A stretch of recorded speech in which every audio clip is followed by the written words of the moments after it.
Hey everybody, welcome back to In the Studio, where we lose the camera tricks and only focus on good DJ tips. You've probably seen a whole heap of YouTube videos out there of guys going buck wild.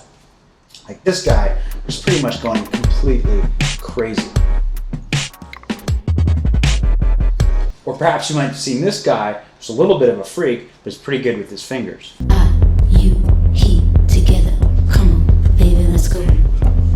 So you're probably thinking to yourself, that's totally wild, but I have no idea how to do it, and I'm certainly never going to do that in a club. Well, I'm here to tell you you're wrong. Well, you're kind of right, but actually there are some ways that you can use great, simple controllerism techniques in your sets, in the club, and sound good every time. And today, I'm going to teach you how to do it. If there was a problem, yo, I'll solve it. Check out the hook while I'm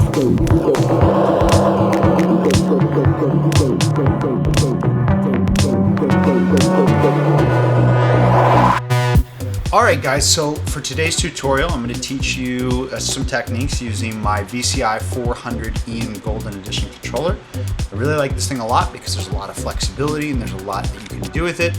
You can do this technique with anything. All you need are 4 or 8 buttons. You can use a keyboard, a keypad, an iPad, anything you want. You just need to be able to press multiple buttons in combination with different fingers. So you can't use the mouse. That's the only thing you can't use.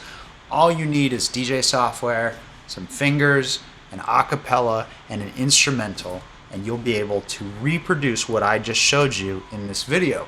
Now, to get the elements I use in this video, head over to djtechtools.com or click on the link underneath this video, and that will take you to a post where you can download the acapella and the instrumental. Go ahead and recreate everything we've done here yourself. If you happen to have a VCI 400E in Golden Edition, the mapping that I'm using is available for free. Just go to maps.com and download that yourself. So let's jump right in. The general concept here is to have an instrumental running and then to have an acapella running on top. If there was a problem, yo, I'll solve it. I'll solve it. Check out the hook while my DJ revolves it. Pretty simple. Now, what I'm going to teach you is both timing, technique, and preparation, all really quickly. So the most important thing we're going to start with is a consistent pattern of preparation. I'm going to go ahead and clear out all these cue points. And the first thing we want to do is identify the part of the song that we wish to sample. Ideally, it would be a complete phrase. So I'm going to back up this acapella a little bit. And we're going to look for a phrase that we like. A poisonous mushroom, deadly. When I play a dope melody, anything less than the best is a felony. Love it or leave it, you better gain weight. You better hit bullseye, the kid don't play. If there was a problem, yo, I'll solve it. So that's the one I like. You better gain weight. You better hit bullseye, the kid don't play. If there was... Alright, so what I'm going to do is drop my first cue point right there. Alright, so we've got that first cue point. It's the start of the phrase. Now we need to drop the next 3 cue points, and we're going to drop them evenly every 4 counts for the rest of this particular phrase. So you'll see it, I'll do it in time. It goes something like this. If there was a problem, yo, I'll solve it. Check out the hook while my DJ revolves it. You notice there's a rhythm. 1, 2, 3, 4, and I even did it with the 4 fingers that I use. Those correspond to the 4 fingers of the phrase. Now let's go back and just tune these cue points a little bit. It's going to be super important. Right off the bat, let's zoom in a little bit. Traktor Pro 2 has this rad zoom feature, so you can really see where that cue point is. This is a pretty good cue point. You might notice that Traktor's got the beat right here. I don't actually want to set the cue point there. I want to go ahead and set it right here so I get the full attack of the sample. I'll solve it. Like that one. That one's pretty good too. Check out the hook while my DJ. That one's a little bit late. Hear it? DJ. So what we're going to do is just go ahead and use the jog wheel, back it up a little bit, probably right about there. Probably set it right there.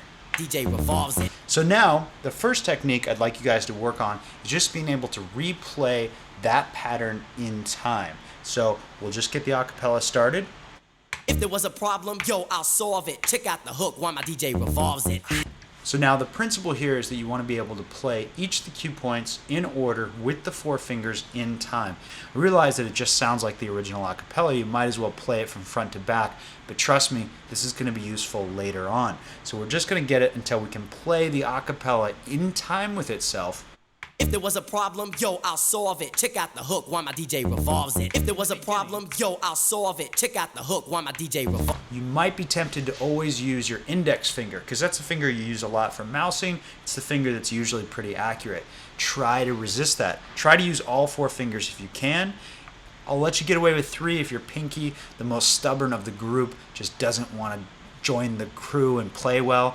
But really, start training all 4 fingers to play all 4 parts of that phrase in order, and then try putting that over some music. So that's step 1.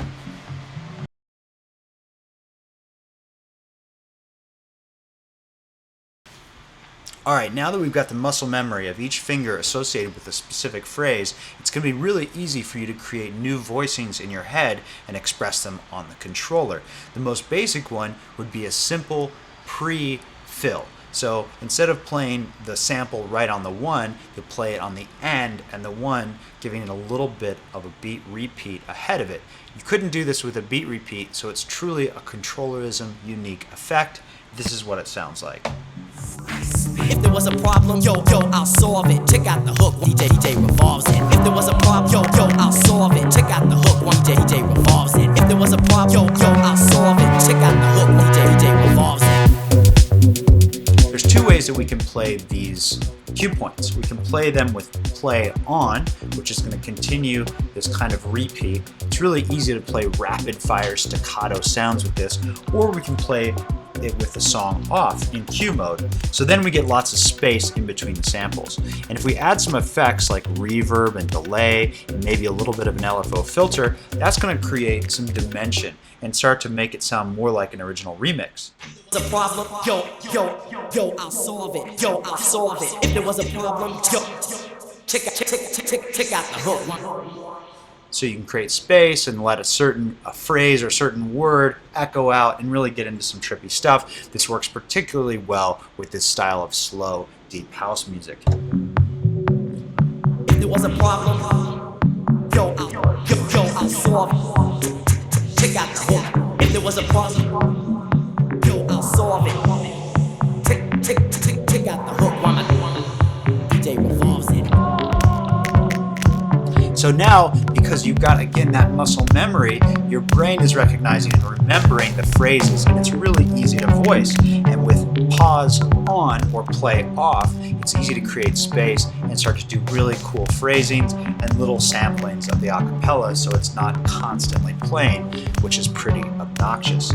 Now, if you want to be really musical, you'll switch between the 2. So you might start with play on and then switch off for a little bit of space. It might sound something like this. If there was a problem, check out the